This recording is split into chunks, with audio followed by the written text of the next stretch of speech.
Agora eu vou compartilhar novamente com vocês a tela de onde estávamos trabalhando, né? Essa questão ainda das atenuantes. Outra atenuante que nós temos é quando o crime é cometido sob coação, a que podia resistir. Então, assim, a gente não vai comparar com as hipóteses de tortura, porque se é uma coação irresistível, a pessoa tem, obviamente, a sua culpabilidade anulada, né? E aí, obviamente, você não tem a configuração, a perfectibilização dos três elementos, né, do conceito de crime. Aqui só nas situações em que a pessoa poderia aceitar, poderia resistir de alguma forma ao, à coação que ela havia sofrido, tá? Quando o pessoal está entrando, aparece para vocês também? Ou não? Que tá entrando? O pessoal pedindo para entrar, aparece para vocês ou não? Não. Não, só para mim, né? Vou ter que ficar aceitando aqui.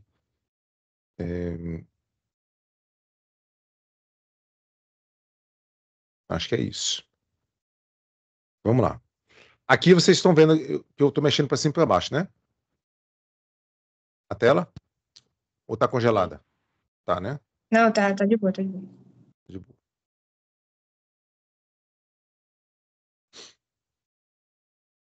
Bom, então vamos. O Júlio está caindo e entrando. Tá aparecendo aqui pra mim se tá pedindo pra entrar.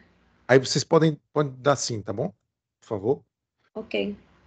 Então, aqui, ó, nós temos a seguinte situação, né? Cometido o crime sob coação que podia resistir, em cumprimento de ordem de autoridade superior, ou sob a influência de violenta emoção, logo após, provocada por ato injusto da vítima. Aqui você tem que tomar um cuidado, pessoal, porque essa situação aqui, ela eventualmente pode caracterizar, tá? Eventualmente pode caracterizar o 121, parágrafo 1º do Código Penal, na situação de homicídio. Quando você pratica o crime de homicídio, possesso, né? Não a ponto de perder a sua imputabilidade, mas no sentido que você está muito influenciado por uma abalo emocional logo após injusta provocação da vítima. Só que aqui nós temos um cuidado aqui, tá? No 121 existe o termo logo após. E aqui, nesta atenuante, não há essa expressão logo após. Então, exatamente sobre violenta emoção, você não sabe exatamente em que momento se deu crime, tá? E aí, para que a pessoa possa se beneficiar.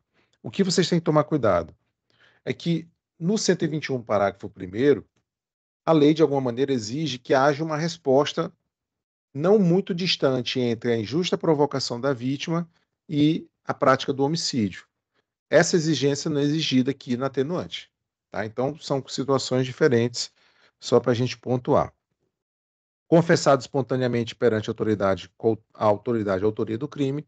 Confissão espontânea é aquela que não foi sugerida, não foi, digamos assim, aconselhada. Tá?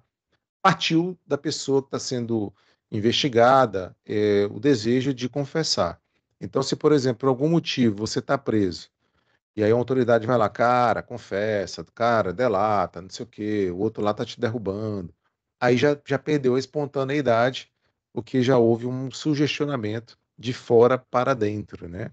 A espontaneidade sugere que que essa vontade de confessar venha de dentro para fora. Tá bom? Nós temos essa súmula que diz justamente que quando a confissão for utilizada como argumento, né, como elemento de convicção do julgador, a pessoa deve sim se beneficiar dessa atenuante, porque muitas vezes você tem algumas confissões que elas não agregam nada, tá?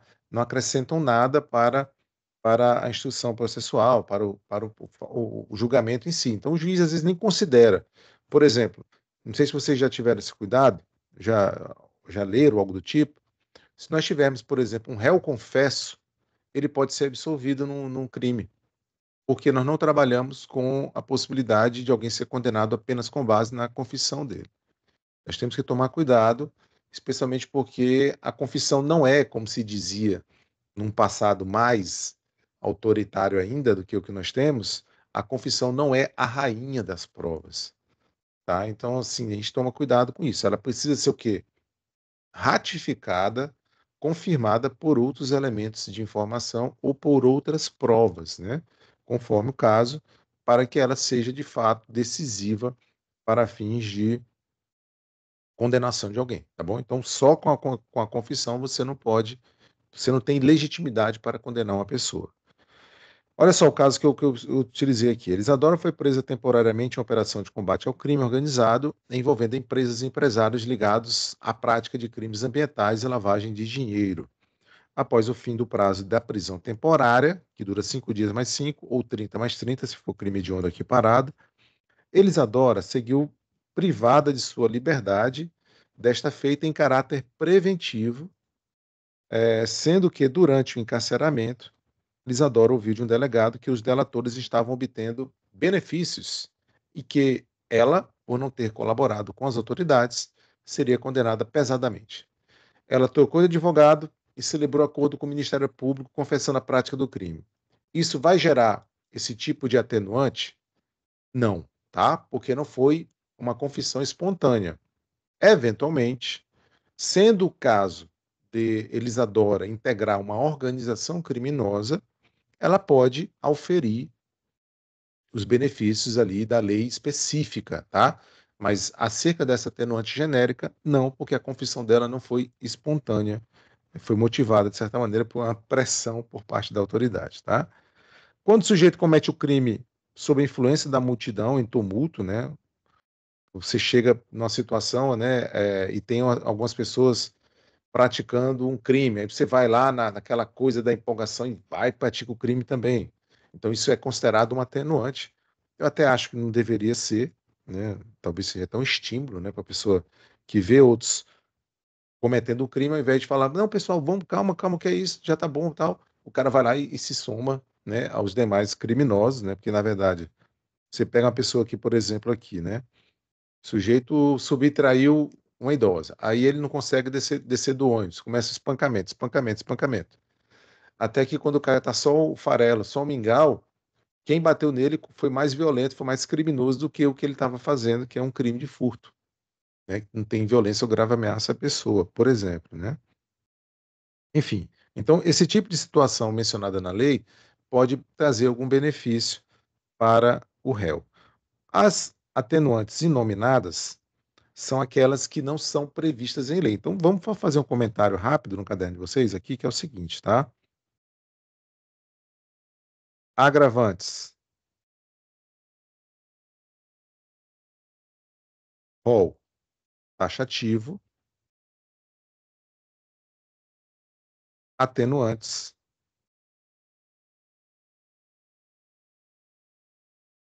Rol exemplificativo, tá bom?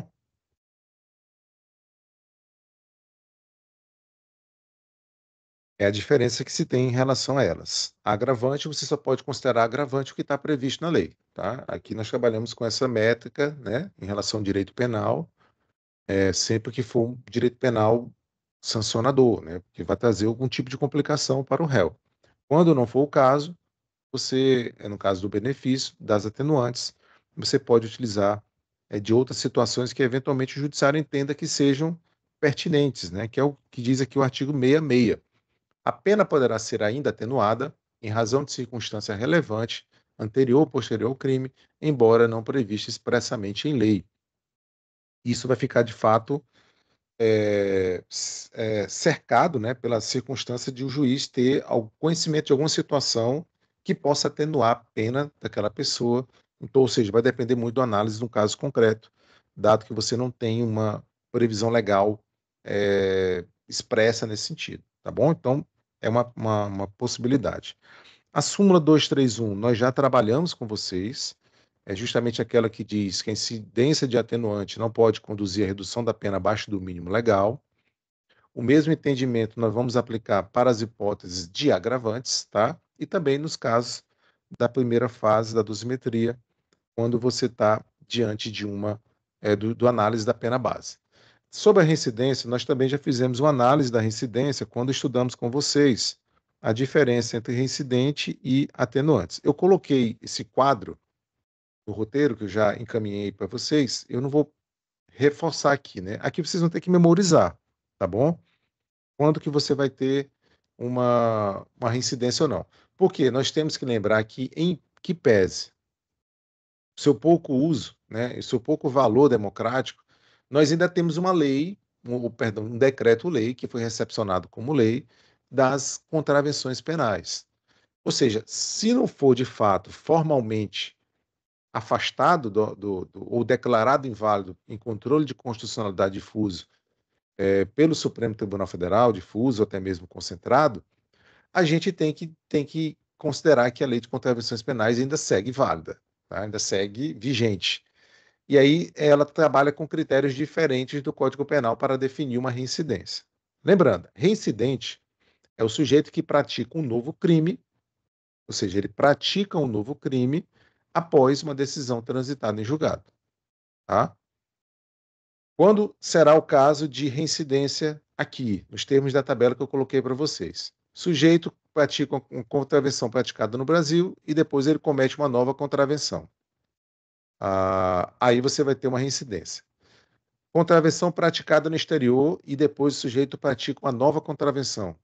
Não é reincidente. Por quê? Porque a lei de contravenções penais ela não se aplica a fatos contravencionais praticados no exterior, tá? Só se aplica às contravenções que sejam praticadas no território brasileiro. Por quê? Vocês estudaram no semestre passado com o meu amigo Heudson que, em se tratando de direito penal, nós temos hipóteses de extraterritorialidade no caso de crime. Esse tipo de exceção à territorialidade você não aplica para a contravenção penal. Por quê, Paulo Thiago? Ausência de previsão legal, tá? Se não prevê, não faz sentido. Contravenção penal praticada no Brasil, obviamente, seguida de um crime, o sujeito não é reincidente. Aqui no caso, condenação, né? Condenação por crime praticado no Brasil e no exterior, e aí o sujeito vai lá e pratica um novo crime, reincidente. Lembrando, essa condenação está aqui, é uma condenação transitada em julgado, uma condenação definitiva, tá? Vou até colocar aqui no roteiro, ó, definitiva, porque senão ia desconfigurar a tabela, tá? Crime praticado no exterior, ou seja, condenação definitiva por crime praticado no exterior, mais a prática de contravenção, sujeito é reincidente. Condenação definitiva por crime propriamente militar, mais a prática da contravenção, você não tem reincidência e também lá na parte final, tá bom? Só para tomar esse cuidado com vocês. E aí vocês vão lembrar depois as questões referentes ao prazo, né, que nós mencionamos de 5 anos entre o cumprimento ou a extinção da pena. Se você depois desse prazo, né, após 5 anos, você praticar um crime, você não está mais sujeito a ser reconhecido como reincidente, mas eventualmente você pode ser reconhecido como alguém com antecedentes. Tudo bem? Olha só aqui rapidinho, né? Vinícius, oficial das Forças Armadas, foi condenado pela prática do crime de deserção em abril de 2010. Ele foi condenado, né? A condenação transitou em julgado no dia 16 de maio de 2010. Então, o crime de deserção é um crime propriamente militar. O civil não está sujeito a esse tipo de infração penal. No ano de 2011, Vinícius se apaixonou perdidamente por uma jovem misteriosa que, como prova de amor, exigiu que Vinícius cometesse um delito. Como prova de seu amor e de sua pouca inteligência, Vinícius destruiu a estátua do Mané Garrincha, localizado na praça de igual nome, em Imperatriz. Descoberto, Vinícius se tornou formalmente acusado em processo penal. O namoro não durou muito. Vinícius pode ser considerado reincidente?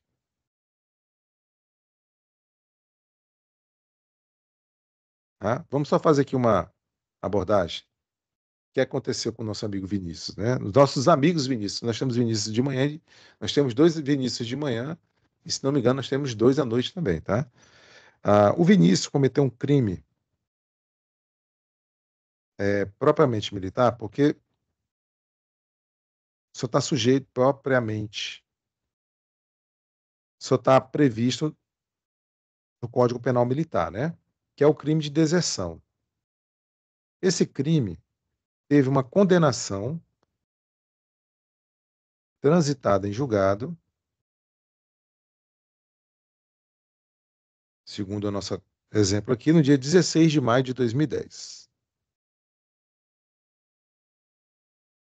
Vinícius se apaixona perdidamente por uma jovem misteriosa e no ano de 2011, tá, ele comete um crime de dano. E aí vem aqui, ó, crime de dano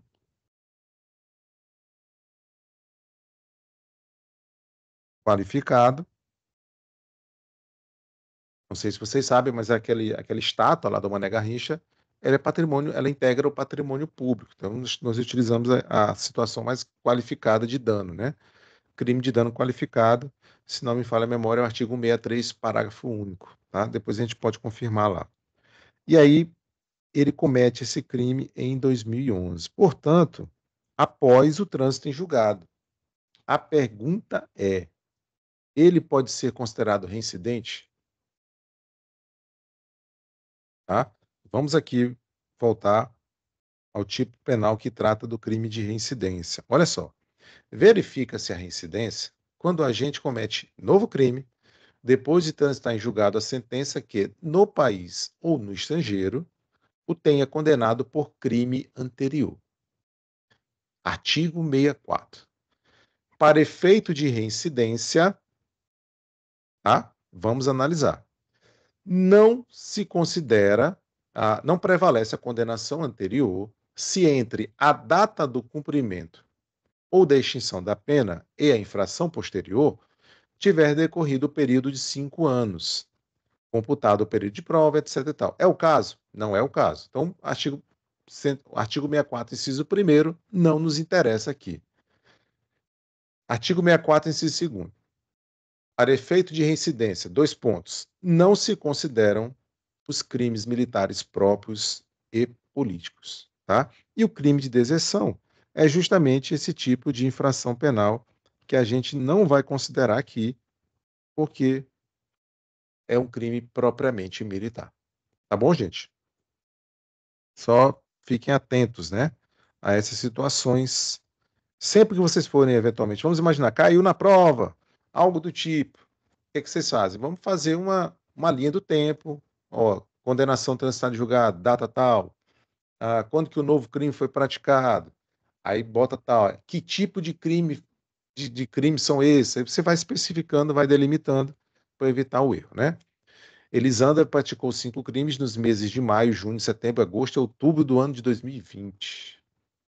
Todas as condenações Desculpa ocorrem no ano. interromper. Uhum. Em questão do Vinícius aí, de novo, ele vai ser reincidente ou não? Não, porque ele cometeu o primeiro crime pelo qual ele foi condenado, é um crime propriamente militar. Esse tipo de infração penal não é da mesma forma que o crime político, né? Por uma questão de opção legal, tá? Por uma questão de opção legal, esses crimes não são considerados no cômputo da reincidência. Tá bom, obrigada. Tá bom? Aqui, ó, no caso da Elisandra, praticou 5 crimes nos meses de maio, junho, setembro, agosto e outubro, ou seja, em cadeia, né? De 2020. Ela foi condenada ao mesmo tempo em 2022. Ela é reincidente? Não, tá? Porque a reincidência é contada quando um novo fato é praticado após a pessoa ter sido condenada em caráter definitivo, que não é a hipótese, né? Só lembrando a vocês disso. Isso aqui eu estou exercitando, né? João foi condenado com trânsito em julgado pela prática do crime de roubo no dia 20 de maio de 2022. 20 de maio de 2022. Entretanto, no dia 19 de maio de 2022, João esfaqueou, com a intenção de matar, um desafeto seu com pelo menos 7 golpes. A vítima foi internada e só evoluiu para óbito no dia 25 de maio de 2022. Nós temos a reincidência ou não do João? Acho que não, porque foi antes do dia 20. Perfeito. O crime é que ele cometeu, no caso, a execução do crime, se deu no dia 19. E a condenação definitiva pelo crime anterior só aconteceu no dia 20, tá? Só Atenção, só atenção. E aí vocês vão aplicando os dispositivos legais quando forem analisar. Francisco foi condenado a pagar R$ 10.000 pela prática de determinado crime, ou seja, pena de multa. Lembrando, nós podemos ter condenações no preceito secundário, a pena de multa, pena privativa de liberdade e até, em algumas hipóteses, penas restritivas de direito, tá? Tomem cuidado, não vai descaracterizar a reincidência quando você não tiver uma condenação transitada em julgado por uma pena que não seja privativa de liberdade, tá bom? Então ele foi condenado a uma pena de multa, certo? A condenação transitou em julgado no dia 14 de maio de 2022. No dia 18 de maio de 22, Francisco causou lesões graves em seu vizinho por causa de um debate futebolístico. Tá? Temos um fanático por futebol aqui. E ele acabou agredindo o vizinho, provocando-lhe lesões graves no dia 18. Então, condenação transitada em julgada dia 14 de maio, crime novo praticado dia 18 de maio. Há reincidência ou não? Sim, a reincidência. Perfeito. Reincidência configurada, né? O trânsito em julgado foi no dia 14, o novo crime no dia 18, sem maiores dificuldades. Ana Carolina, durante a condução de sua moto, Harley Davidson, resolveu atender ao celular, ocasião em que se distraiu e matou uma criança. A condenação nos termos do artigo 302 do CTB alcançou o trânsito em julgado no dia 10 de maio de 2022. Entretanto, no dia 12 de maio de 22, Ana Carolina, impaciente para chegar logo em casa e estudar para a prova de Direito Penal 2, sua disciplina preferida, segundo o Rádio Potoca, decide ultrapassar pelo acostamento, atropelando uma jovem maratonista que sofre lesões corporais graves. Né? Nossa amiga Ana Carolina é reincidente ou não? 10 de maio, 12 de maio. Não tem muito o que discutir aí, né? Lembrando vocês que a questão da reincidência não importa se o crime é culposo, né? Eu saí de um crime doloso e fui para o crime culposo, né? Porque tanto homicídio na condição de veículo automotor quanto a prática de lesões corporais na condição de veículo automotor são infrações penais, são crimes culposos, tá? Porque se forem dolosos, você vai aplicar o Código Penal e não o Código de Trânsito brasileiro. Aqui também nessa hipótese nós temos a reincidência da Ana, né?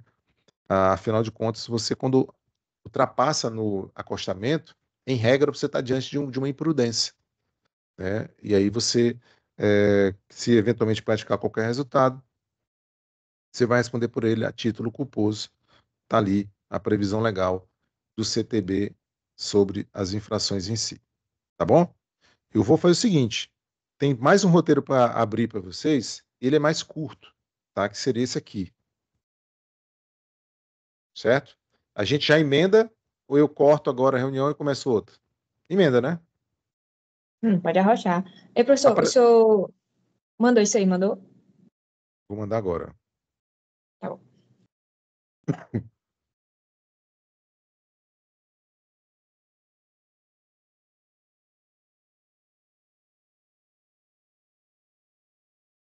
Aí onde está, só adaptar aí para. Pronto. Get to work, né? Vamos ao trabalho.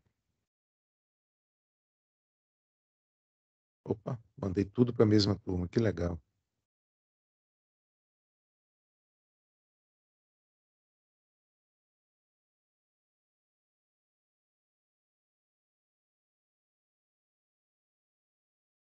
Bom, agora que nós já trabalhamos com vocês as circunstâncias atenuantes e agravantes, a gente tem que lidar. Só botar para carregar aqui, gente.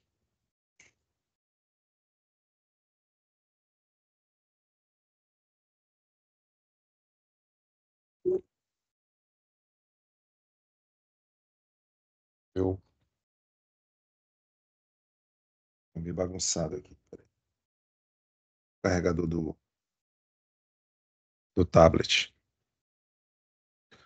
Bom, vamos voltando, a gente vai falar com vocês sobre a última parte da dosimetria, que é justamente aquela que trata, aquela que trata da terceira etapa, né, ou etapa final. E aí eu vou lembrá-los e lembrá-las que nós estamos lidando aqui na terceira etapa, tá? Dosimetria,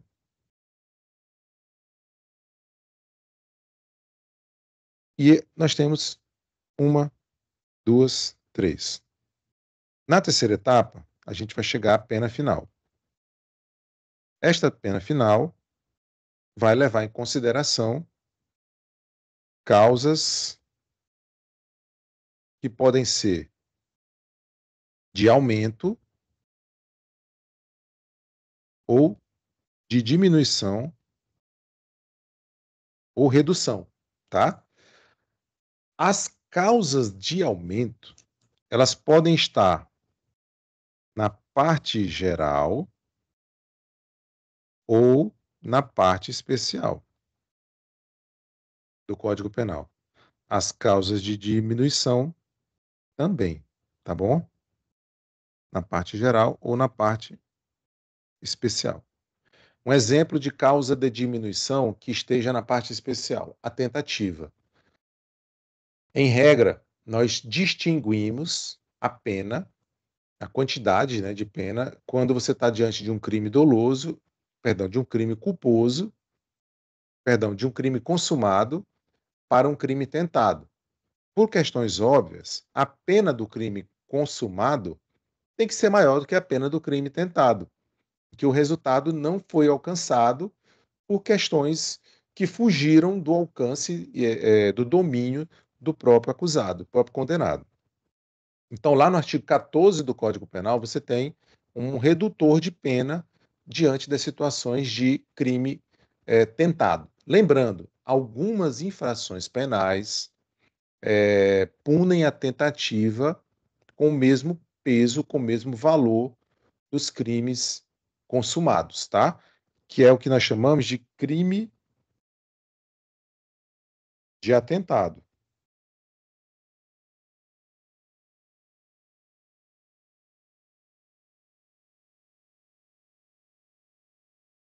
No crime de atentado, você não diferencia a tentativa do consumado para fins de punição, tá? Por exemplo, você tem aqueles crimes do sujeito que utiliza de violência grave e ameaça para fugir do sistema penitenciário, tá bom? Se ele consegue fugir ou não, o crime vai ser punido com a mesma pena caso ele conseguisse fugir do sistema penitenciário. Outro exemplo que eu posso lembrar para vocês aqui é a tentativa de abolição do Estado Democrático de Direito. Está lá nos crimes contra o Estado Democrático de Direito. Você não precisa, eventualmente, consumar a abolição do Estado Democrático de Direito, até porque, vamos convir, né? Se você consegue fazer isso, quem é que vai punir, né? Se, por exemplo, eu quero causar um golpe, consigo, com um golpe de Estado, abolir o Estado Democrático de Direito e implantar um regime ditatorial, tá? Quem é que vai me punir se eu consigo, de fato, o golpe? Então é por isso que você vai punir basicamente nas hipóteses de tentativa, com a mesma pena do fato consumado. Então é disso que a gente vai tratar com vocês agora, quando falamos do sistema de aplicação da pena. A terceira fase, portanto, vai lidar com essas questões aí que nós estamos lidando, né? Causas de aumento ou diminuição da pena. Estamos aqui, ó. Podem superar o previsto como máximo mínimo de pena mencionado em abstrato pela lei? Podem, tá? Então, vamos colocar isso com um pouco mais de cuidado, né? Atenção, atenção. Na fase 3 da dosimetria,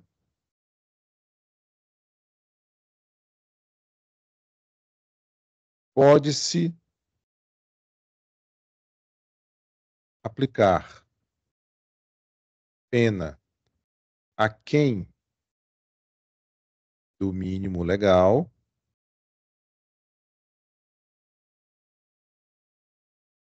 e além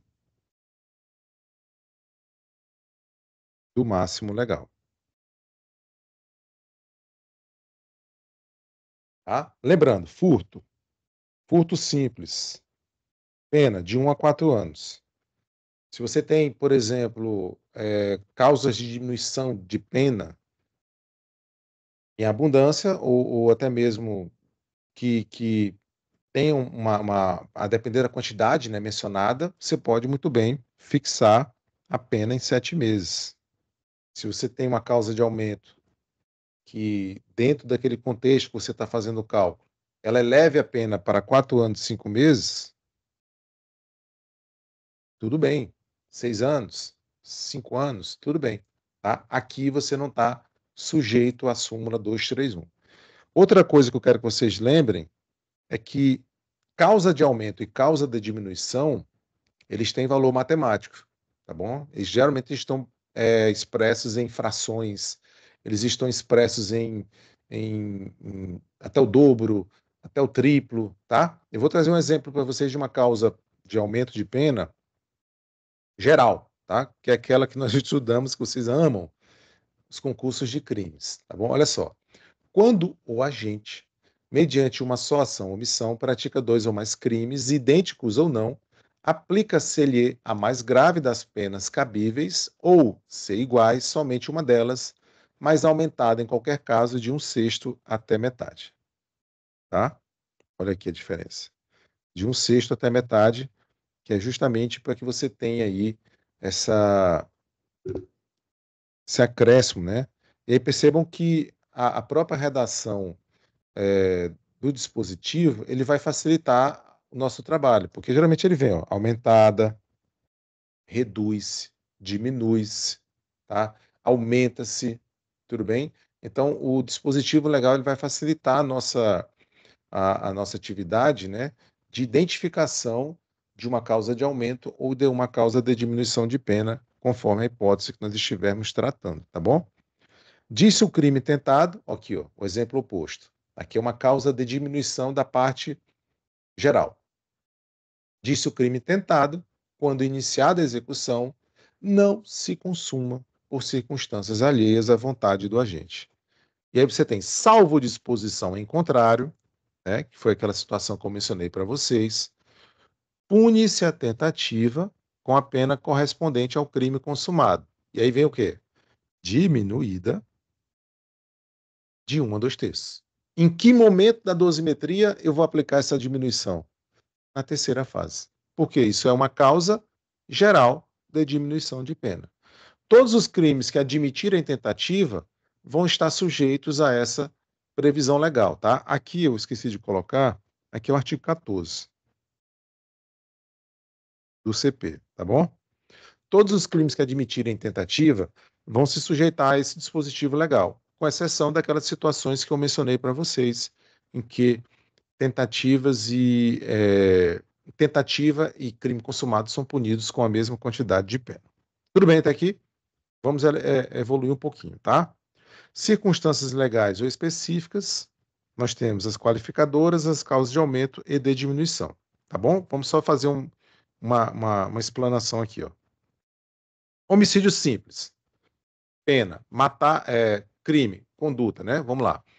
Matar alguém, pena, reclusão de 6 a 20 anos. Homicídio qualificado, você tem as hipóteses e circunstâncias que qualificam homicídio, mediante paga ou promessa de recompensa e tal.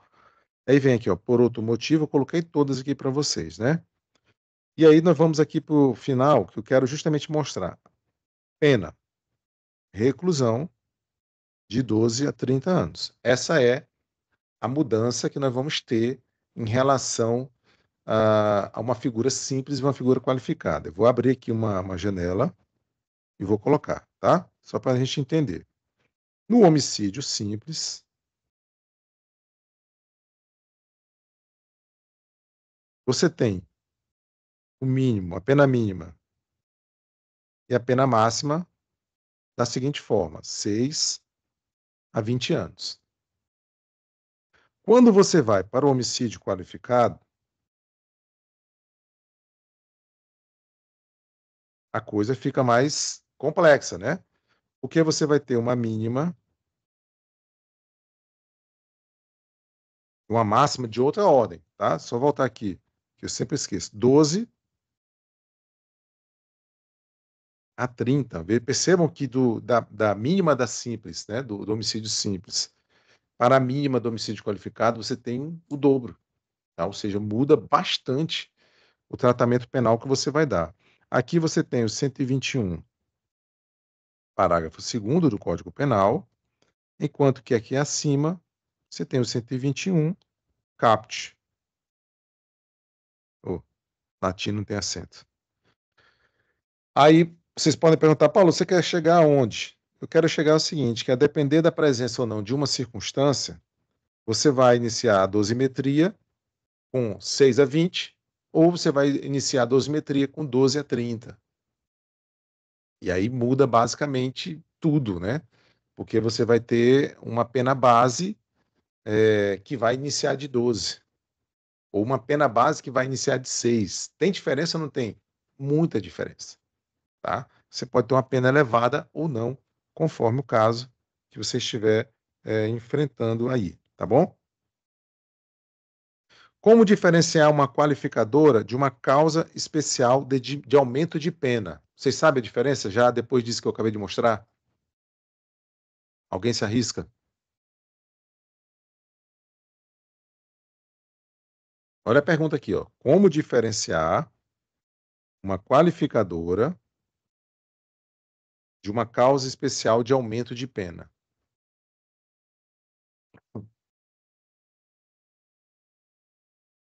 Diante do silêncio, tá? Eu vou me atrever a responder. Gente, a grande sacada aqui, né, que na causa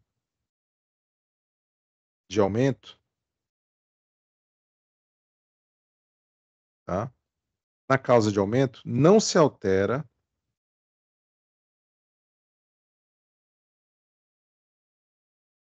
o preceito secundário.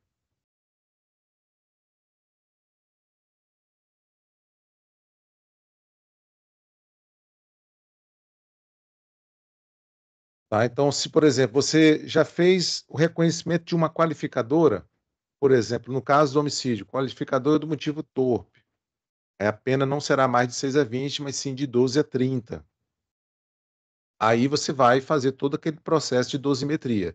Quando chega lá na última etapa, você percebe que tem, por exemplo, uma causa de aumento prevista lá no 121, né? Vamos ver aqui, ó, uma causa de aumento do 121. A pena é aumentada de 1/3 até metade se o crime for praticado por milícia privada sob o pretexto de prestação de serviço de segurança ou por grupo de extermínio. Isso aqui é o artigo, é o parágrafo 6º do 122. Aí você tem o quê? Um homicídio qualificado, a pena começou de 12 a 30 anos, e lá na última etapa você tem uma causa de aumento. A própria legislação fala, a pena é aumentada, aumenta-se a pena, né? Ou seja, está bem direcionado que nós estamos diante de uma causa de aumento de pena. E aí você vai aumentar essa pena de 1/3 até metade, conforme a gravidade do crime. Então essa, geralmente, a técnica de redação utilizada para caracterizar uma causa de aumento. Lembrando, né? Opa, não é aqui. Lembrando que a causa de aumento, ela tem um momento específico para ser aplicada, né? Reconhecida, sempre na terceira fase da dosimetria. Tá? Sempre nessa hipótese, sempre nesse momento específico, tá? Quando eu vou reconhecer uma qualificadora, eu reconheço uma qualificadora antes de começar a dosimetria da pena. Por quê? Porque eu preciso estabelecer a pena mínima e a pena máxima para começar a dosimetria. Porque as circunstâncias judiciais já vão incidir no patamar de pena mínima e patamar de pena máxima que a lei me dá. Então, quando eu chego na última etapa, eu já passei por pena base, já passei por pena provisória, e aí eu estou agora apto a reconhecer ou, eventualmente, valorar uma causa de aumento ou de diminuição de pena, conforme o caso. Tá bom? Bom, a gente vai trabalhar com vocês agora situações que envolvem, tá? Para a gente se aproximar aqui do finalzinho da aula, dos eventuais conflitos, né? Quando você tem, por exemplo, a presença de muita circunstância de aumento ou de muita circunstância de diminuição, se eventualmente essa circunstância de aumento é da parte geral, da parte especial, o que é que isso pode causar de tumulto, né, de complicação para o cálculo de vocês, tá? Conflito entre agravantes e atenuantes. O artigo 67, ele traz uma seguinte abordagem, que ela é, ao mesmo tempo, complicada e, ao mesmo tempo, também não é uma regra, né? Porque você tem uma situação que muitos juízes e tribunais têm afastado a obediência a essa norma, e eu vou chegar lá dizer por quê. Olha só. No concurso de agravantes e atenuantes. Primeiro ponto, o que significa essa palavra concurso? Aqui, quando vocês lerem essa palavra concurso, significa dizer que, no caso concreto, você tem mais de um agravante e mais de um atenuante. Tá? E aí o acúmulo dessas questões, né, significa, no caso, concurso. Você tem uma concorrência de várias situações nesse sentido, tá bom? De várias circunstâncias dessa natureza. A pena deve aproximar-se do limite indicado pelas circunstâncias preponderantes, entendendo-se como tais as que resultam dos motivos determinantes do crime, da personalidade do agente e da reincidência. Esse dispositivo é um desastre, tá bom? Porque ele tenta estabelecer uma hierarquia entre circunstâncias agravantes. Quais seriam essas circunstâncias agravantes e, eventualmente, até atenuantes, né? Da ordem de preferência, né? Motivos determinantes do crime, personalidade e reincidência. Seriam as circunstâncias preponderantes. A personalidade, nós já mencionamos para vocês, ela está mencionada lá no artigo 59 como uma circunstância judicial, né? E ela, como nós também já trabalhamos com vocês, ela é muito complicada porque, primeiro, nós não temos formação na área psicológica e, segundo, até mesmo a própria psicologia tem dificuldades em estabelecer um conceito, né, um método de abordagem da personalidade de alguém, porque vai depender do posicionamento, da corrente, né, da teoria que venha a ser aplicada ao caso concreto. Não é uma coisa simples, né? Então, você está diante, obviamente, aqui de um direito penal do autor, né? Você leva em consideração o que a pessoa é e não o que ela fez, né? Que também acontece com a própria reincidência. Bom, na jurisprudência, como isso tem funcionado, né? Em alguns momentos, a jurisprudência ela adota esse conceito, essa regra legal, mas em outros ela trabalha ela trabalha no sentido do não cumprimento a essa regra. Por exemplo, aqui, ó, desse julgado do STJ que eu trouxe para vocês. A atenuante da menoridade relativa prepondera sobre qualquer outra circunstância, inclusive sobre a reincidência, conforme entendimento majoritário aqui, o pacífico do STJ. Ou seja, a lei aqui em cima, quando eu li para vocês o 67, ela não fala da menoridade relativa, né, que é justamente aquela pessoa que tem menos de 21 na data do fato. Tá? Então, você tem aí um entendimento jurisprudencial contra legem, né? Ou seja, há uma abordagem, e obviamente o juiz, para fazer isso, tem que justificar por que ele assim ele faz. Percebam mais uma vez o problema que nós estamos enfrentando por não termos uma teoria da decisão penal. Para enxugar aqui o debate, tá? Para resumir um pouco. Como que eu tenho observado ao longo dos anos, em termos de jurisprudência, quais seriam, na eventualidade de um conflito entre agravantes e atenuantes, quais seriam as preponderantes, tá? Dentro da pesquisa que eu fiz até mais ou menos hoje, tá? Essa aula está pronta desde a semana passada, né? Olha só, a primeira delas, menoridade relativa do agente. Vejam vocês que a jurisprudência levou em consideração a menoridade. Logo, ela não fala do caso do sujeito que tem mais de 70 na data da condenação. Então, aqui é somente atenuante da pessoa que tem menos de 21 anos, porque é uma pessoa que está muito jovem, muito imatura, né? Situações ainda que a pessoa está elaborando um melhor juízo, né? Para discernir sobre os seus atos e consequências, que é muito comum dessa faixa etária, né?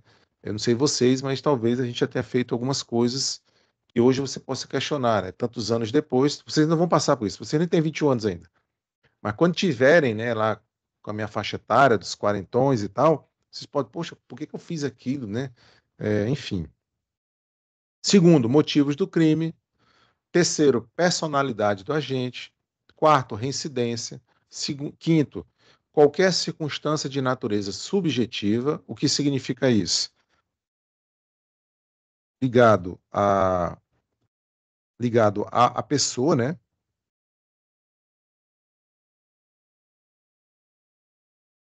E, por fim, as circunstâncias objetivas. Tudo que diz respeito ao sujeito é subjetivo. Tudo que diz respeito ao objeto, à coisa, é, obviamente, objetivo, tá? Já falamos de como nós demonstramos a prova da materialidade. Gente, isso aqui, deixa eu falar para vocês, ó. Paulo, isso aí é meio bagunçado. Eu falei, é bagunçado, tá? É bagunçado porque se vocês forem, por exemplo, fazer um concurso, vamos imaginar lá na frente, daqui uns 10 anos, vocês vão prestar concurso para a magistratura. Vocês passaram na primeira etapa do tal do ENAM, né? Que é o concurso nacional da magistratura. Depois disso, o que é que vocês vão ter que fazer? Vocês vão ter que tomar cuidado, se vocês forem fazer para o Acre, para o Pará, para o Maranhão, para o Piauí, para o Sudeste, etc., vocês têm que conhecer a jurisprudência local daquele estado em que vocês estão prestando o concurso, além do que vem sendo entendido pelo STJ e Supremo sobre a matéria. Tá? Então, é um desafio a mais que vocês vão ter nesse particular aqui. Tá? Na hipótese de conflito entre circunstâncias judiciais, o que é que eu percebo de preponderância na jurisprudência? Motivos do crime, personalidade do agente e os antecedentes. Seriam os principais, tá? Você vai ter, eventualmente, exceções no âmbito da legislação especial, como é o caso da lei de drogas. A lei de drogas é a lei 11.343/06, tá? Que diz o seguinte: o juiz, na fixação das penas, considerará com preponderância sobre o disposto no artigo 59 a natureza, a quantidade da substância ou do produto, a personalidade e a conduta social do agente. Alguém pode me perguntar, Paulo, esse dispositivo constitucional é compatível com a Constituição? Gente, é um dispositivo que sofre dos mesmos problemas, né, do Código Penal, porque também leva em consideração a personalidade do agente, a conduta social, e aqui abre muita margem para alguma ignorância e também algum preconceito, alguma discriminação por parte do julgador. Então, são questões assim que acabam sendo complicadas de você ver uma certa compatibilidade constitucional. Agora, não vou entrar nessa questão aqui, isso aqui seria um bom debate para direito constitucional, lá em controle de constitucionalidade. Por outro momento, vocês vão ver isso com a professora Sara, comigo, com quem quer que seja. A questão é, a lei de drogas pode prever algo diferentemente do Código Penal? Pode. Tá? O princípio da especialidade você aplica no particular referente aos crimes previstos na lei de drogas, que está disposto na lei de drogas, porque é uma lei especial. Ela, no particular do conflito, ela afasta o que você vai ver em sentido contrário no Código Penal. Tá bom? Existe conflito entre circunstâncias judiciais e agravantes e atenuantes? Não existe conflito. Por que não existe conflito? Porque as circunstâncias judiciais são analisadas na primeira fase da dosimetria, enquanto que as agravantes e atenuantes são analisadas na segunda fase da dosimetria. Olha aqui, ó. Concurso entre agravante genérica e qualificadora. Tá? Como é que a gente faz aqui para estabelecer essa divisão? Vejam só. Exemplo, Ericão praticou benefício contra sua esposa ao colocar chumbinho no Danone dela. Como é que a gente trabalha isso aqui, né? Vou abrir uma janela. O que é que nós temos em relação aqui ao nosso dileto Eric? Tá? O Ericão, ele cometeu um homicídio. Foi qualquer homicídio? Tá? Vamos ver. Primeiro ponto, o que é que você tem aqui mencionado? Você tem um benefício. O que é, gente, um benefício? É o assassinato pelo emprego de veneno.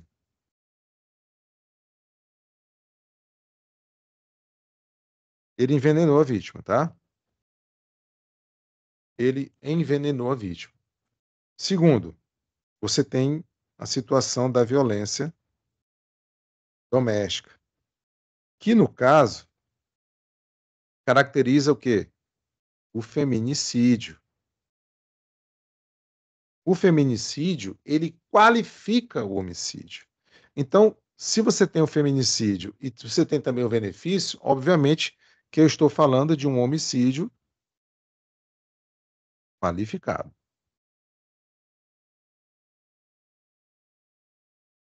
Só que precisamos tomar cuidado com o seguinte: no popular, é muito comum a gente ouvir aquela fala, né? Homicídio duplamente qualificado, homicídio triplamente qualificado e por aí vai. Tecnicamente, como é que nós vamos fazer? A partir do momento que você tem o reconhecimento dessas qualificadoras, uma delas é utilizada para qualificar o crime, enquanto que a outra circunstância, vai servir para fins de agravamento ou causa de aumento da pena, conforme o caso, tá? O que é que nós temos aqui? Tanto o benefício, tá? Tanto o emprego de veneno, quanto o feminicídio, né, a violência doméstica, no caso aqui, o que é que você tem? Essas situações, além de qualificarem um homicídio, elas também servem como agravantes genéricas. Tudo bem? Então, o que é que você vai ter no caso concreto? Você vai ter o seguinte: a pena base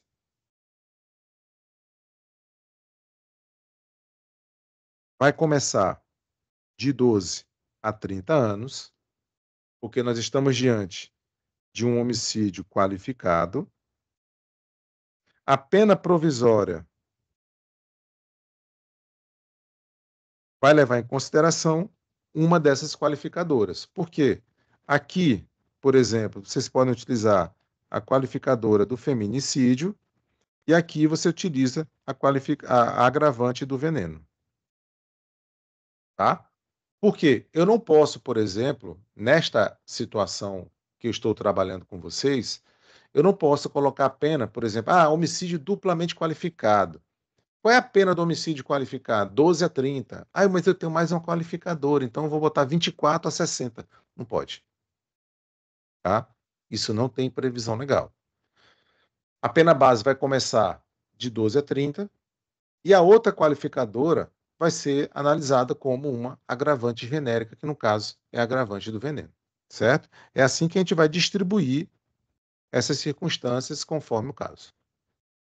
Alguém quer falar?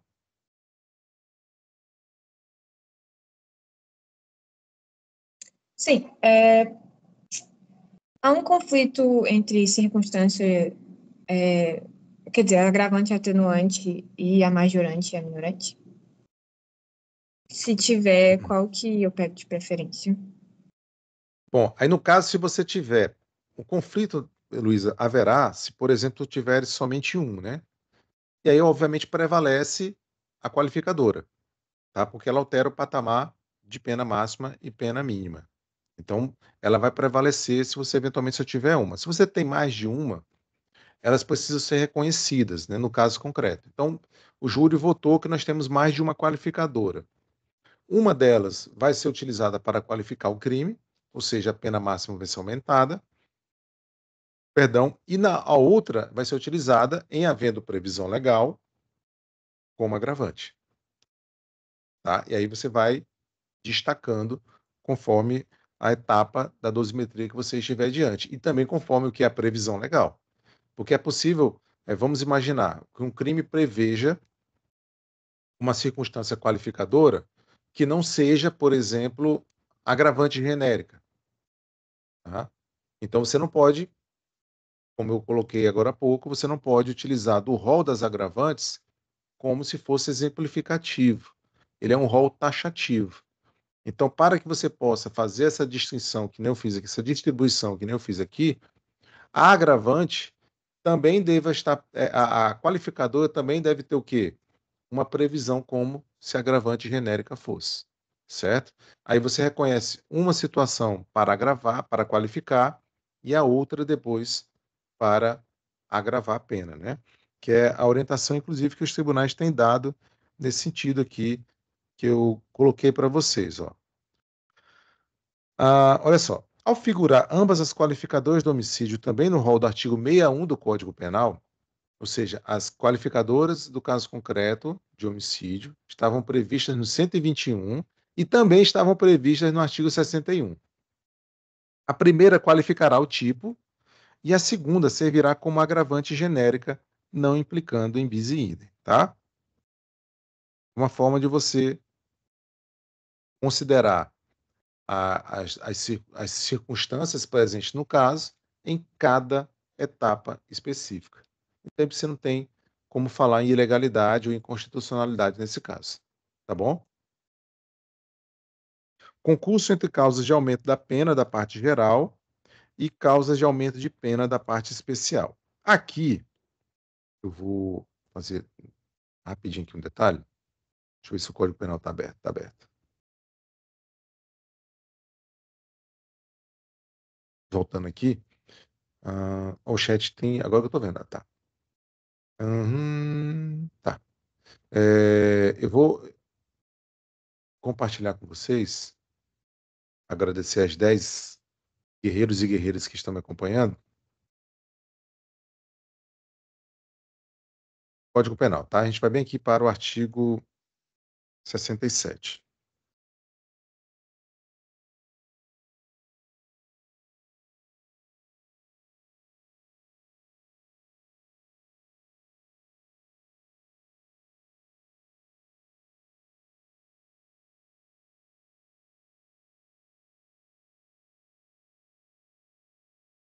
Aliás, é o artigo 68, tá? Vamos só passar aqui no 67.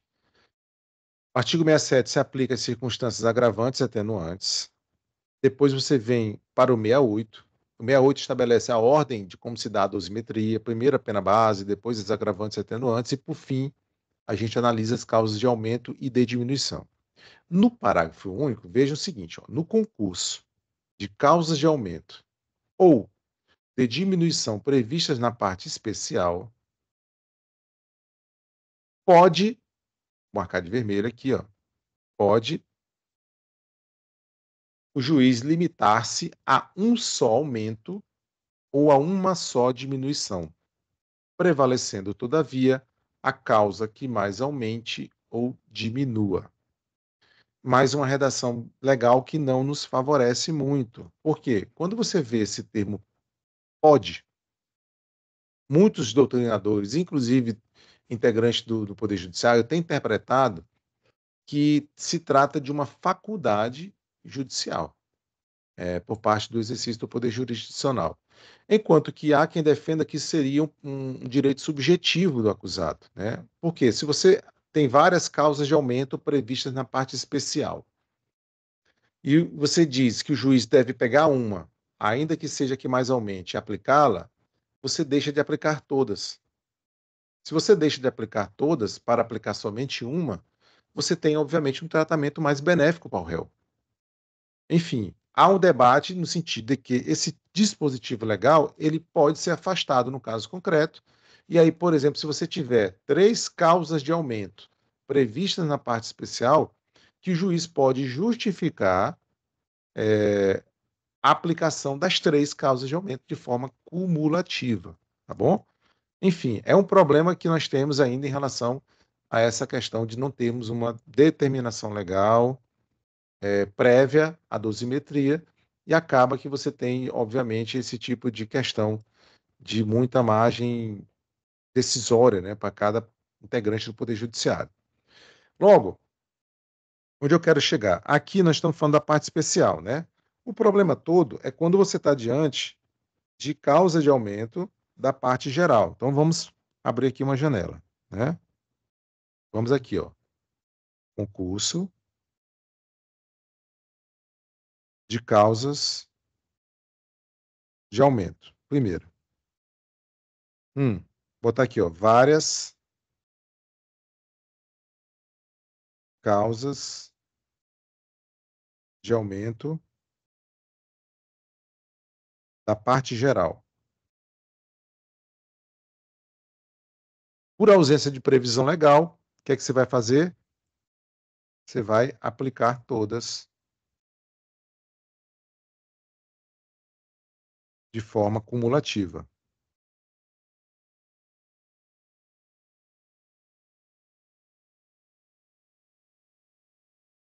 Segunda situação. Várias causas de aumento da parte especial. Aí nós aplicamos a regra do artigo 68, parágrafo único, que manda você pegar uma delas, né, ou seja, que mais aumente, já que estou falando de causas de aumento de pena. Então, você vai pegar, aplica uma, aplica a que mais aumenta.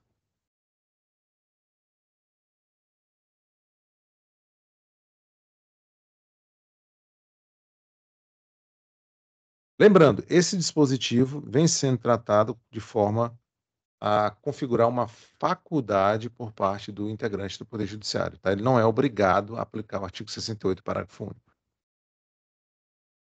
Depois vocês, vai ficar gravado, né? Depois vocês podem voltar o vídeo e anotar. Eu posso até enviar também esse roteiro aqui como eu estou fazendo no tablet, dá para gerar um PDF dele, tá bom? Vamos lá. O que eu mais poderia falar? Concurso entre causas de diminuição da parte geral e causas de diminuição da parte especial. Tá? Hipótese de tentativa de homicídio privilegiado. Olha só que interessante, né? O sujeito, vamos imaginar que ele tentou matar o homem da lanterna. Tá?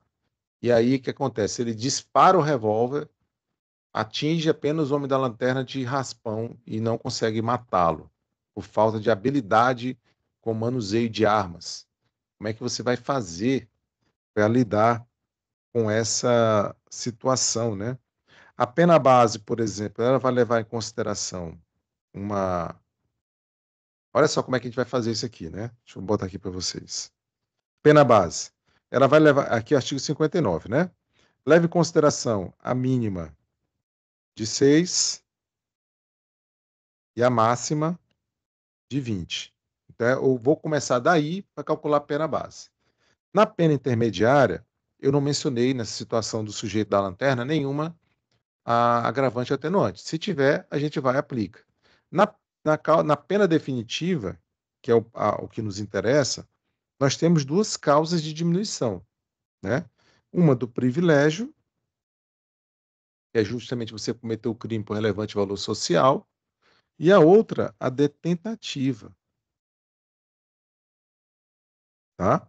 O que acontece? Como eu coloquei para vocês que nesta etapa eu posso fixar abaixo do mínimo, então nós vamos aplicar ambas as causas de aumento. Por quê?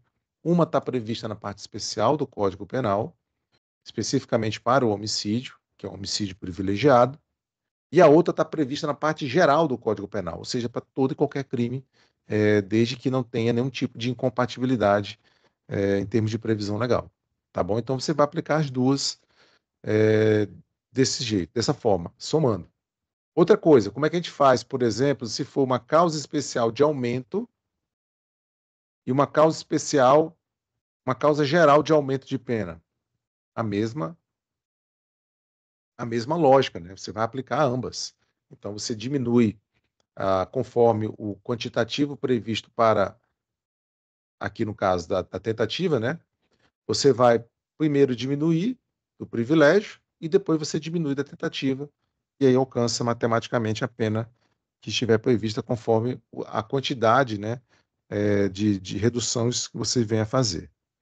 Concurso entre causas de aumento situadas na parte especial, nós já explicamos, vai aplicar aqui o disposto, né, no artigo 68, parágrafo único, ainda que se trate de uma faculdade, tá?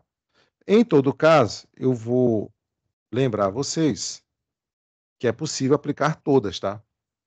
Você vai ver, eventualmente, julgados que justificam a aplicação de todas as causas de aumento de pena, tá?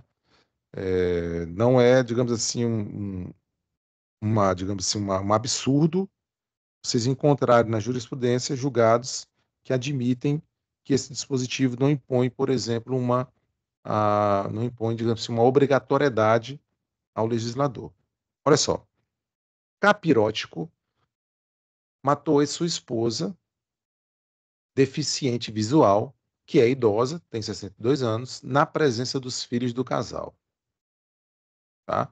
Você poderia pegar, por exemplo, nos termos aqui do Código Penal, só a que mais aumente, tá?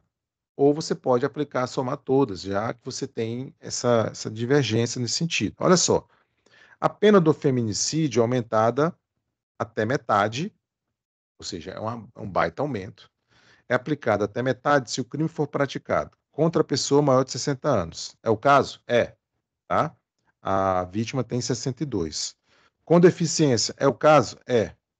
A vítima tem deficiência visual, foi que coloquei ali. E aí você tem ainda o seguinte, ó, na presença física ou virtual de descendente ou ascendente da vítima. Então você tem o quê? Você tem 3 causas de aumento nessa situação que eu estou trazendo para vocês. 3 causas de aumento. E aí, por exemplo, se você aplica o parágrafo único do artigo 68, você vai pegar uma delas e aplicar até metade, porque é o maior aumento que você vem a ter. Então, se você tem, por exemplo, chega lá na última etapa da pena, e a pena está ali próximo dos 30 anos, você aplica metade, né? Obviamente você vai aplicar metade, e aí você vai, vamos imaginar, estamos ali a pena intermediária foi fixada em 20 anos. Chega na última etapa, eu tenho que analisar as causas de aumento. Nas causas de aumento, eu tenho 3 causas de aumento previstas na parte especial. Se você aplicar o artigo 68, parágrafo único, o que é que você vai fazer? Você vai pegar uma dessas causas de aumento e aplicar justamente aquela que mais aumente. Então, aqui você tem até metade. Quanto é metade de 20? 10. Você tira 10 e soma com 20. A pena final vai ser de 30 anos. Tá? Nesse cálculo mais simples que nós estamos trabalhando com vocês. Da mesma forma, vocês podem utilizar em por exemplo, às causas de diminuição de pena, tá bom? Se forem previstas na parte especial, nos termos até da própria redação legal do artigo 68, parágrafo único. Bom, só voltando aqui uma pergunta para a gente não esquecer, né? Admite-se compensação entre circunstâncias previstas em fases diferentes da dosimetria da pena? Não pode, tá bom? Eu tenho uma circunstância judicial, eu tenho uma atenuante, eu tenho uma causa de diminuição de pena, elas devem incidir no momento respectivo para o qual elas foram previstas, tá? Então, cada um no seu quadrado. Ado, cada um no seu quadrado, né? Eu acho que eu sou inimigo do tom, não sei se eu cantei certo essa música.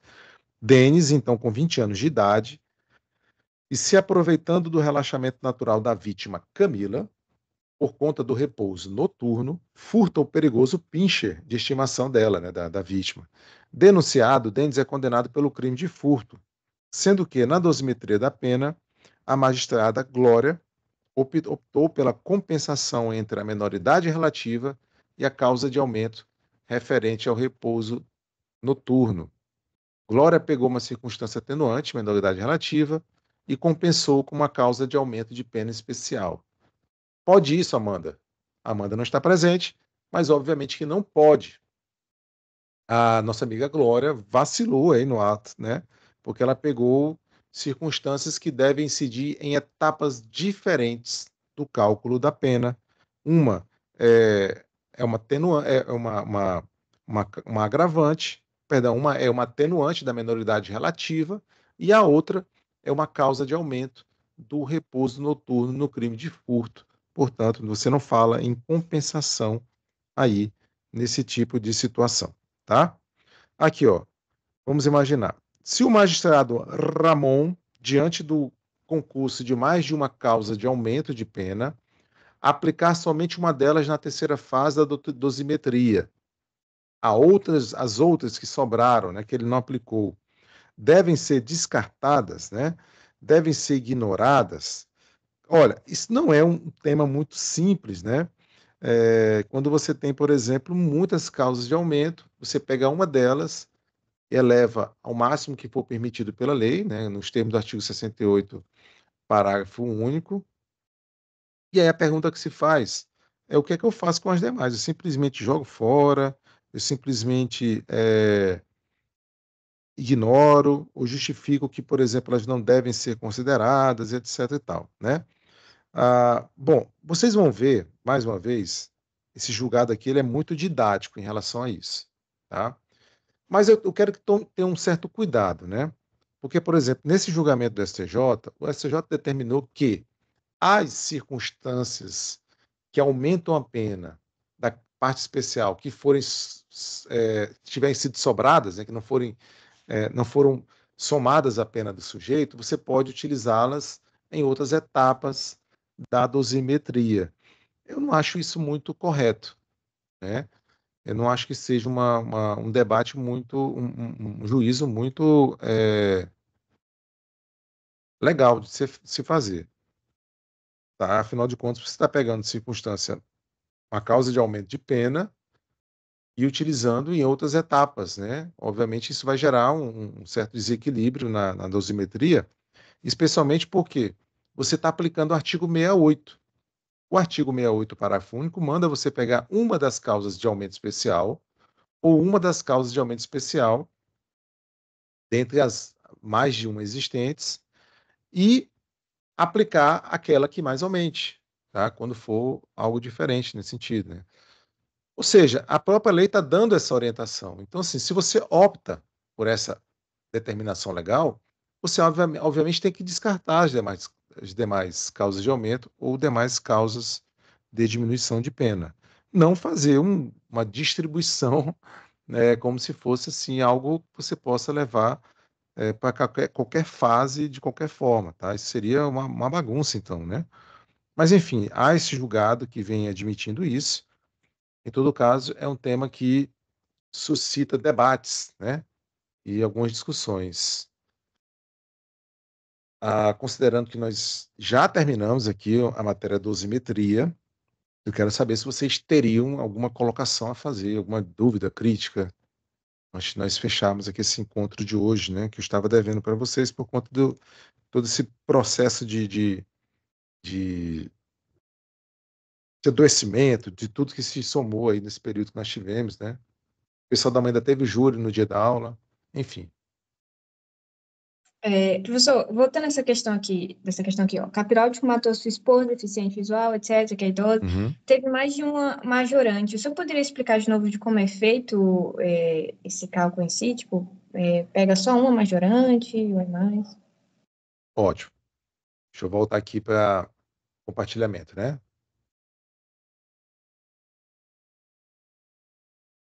Olha só aqui, Luísa. Capirote matou a esposa, deficiente visual que é idosa, tem 62 anos na presença dos filhos. Aí eu trouxe para vocês, justamente aqui acima, o Código Penal, né? O Código Penal menciona que são 3 majorantes ou 3 causas de aumento. Quando você vai para essa análise, né? Aqui, você tem opa, 3, vou botar majorantes da parte especial, tá bom? O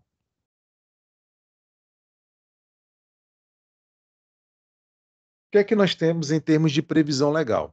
Nós temos uma saída do artigo 68, parágrafo único do Código. O que diz esse dispositivo para a gente?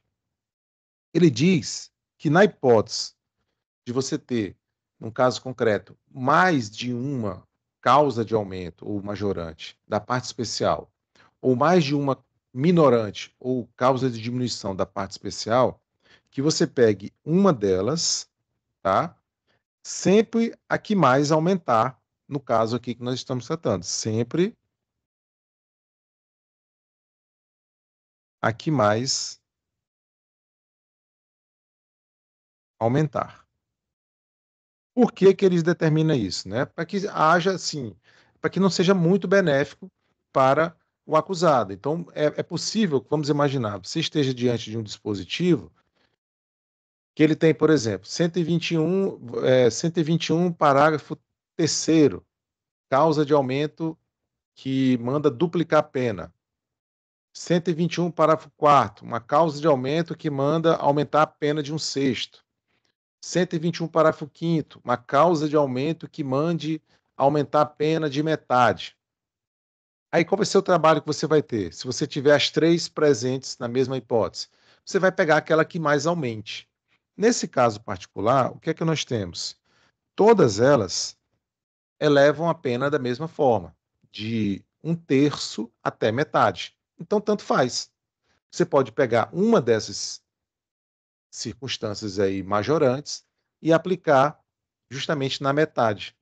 Ou seja, a depender da pena que chegou para você nessa fase final da dosimetria, você tira a metade e acresce, né? Aí você vai chegar na pena final. Então, foi o exemplo que eu trouxe. Se a pena está em 20 anos, a pena provisória está em 20 anos, chegou para você fazer o cálculo dessas três causas de aumento, você vai pegar a metade de 20, que dá 10, soma com 20, você tem a pena final de 30 anos, tá bom? É nesse sentido que a gente faz essa abordagem. Se, por exemplo, o judiciário entender, no caso, olha, a situação é gravíssima e etc., um crime grave, covardia, a pessoa é amplamente vulnerável, então decido aplicar as três causas de aumento. O que é que ele pode fazer? Ele pode aplicar 1/3 para cada circunstância aí majorante. Tá? Então ele pode aplicar as três. E aí a pena vai ter o seu cálculo diferente do que seria, por exemplo, se você pegar só a metade. Tá? Enfim, seria mais ou menos essa análise. Né? Lembrando que o que nós temos aqui, foi até bom você ter perguntado, que no caso específico aí do dispositivo do Código Penal, ele fala de 1/3 até metade. Né? Então, a metade, obviamente, é mais grave.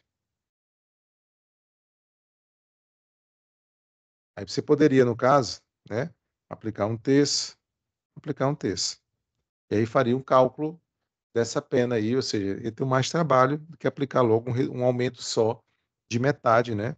Mas em justificando a necessidade de reconhecer as três majorantes, não haverá nenhum tipo de legalidade por não aplicar o artigo 68, parágrafo único aí, considerando que prevalece que se trata de uma faculdade e não de uma imposição ao Poder Judiciário nesse caso. Né? Seria isso. Mais alguém? Você vai deixar a gente fazer a prova com código, né? Sei. Acho que não. Não é precisar, não. Fazer conta, não. Eu vou cobrar mais conhecimento teórico mesmo de vocês e do que necessariamente regrinhas assim muito específicas, né? Só tome cuidado com questão objetiva, que geralmente é a letra da lei. Lembrando que, obviamente, quando se faz prova objetiva, você não tem acesso à legislação, né? Então comecem a treinar. Basicamente, eu vou estudar penal. Eu tenho que ler o Código Penal e doutrina, né? Código Penal, doutrina e etc e tal. O roteiro também ajuda muito, tá? Tudo bem, gente?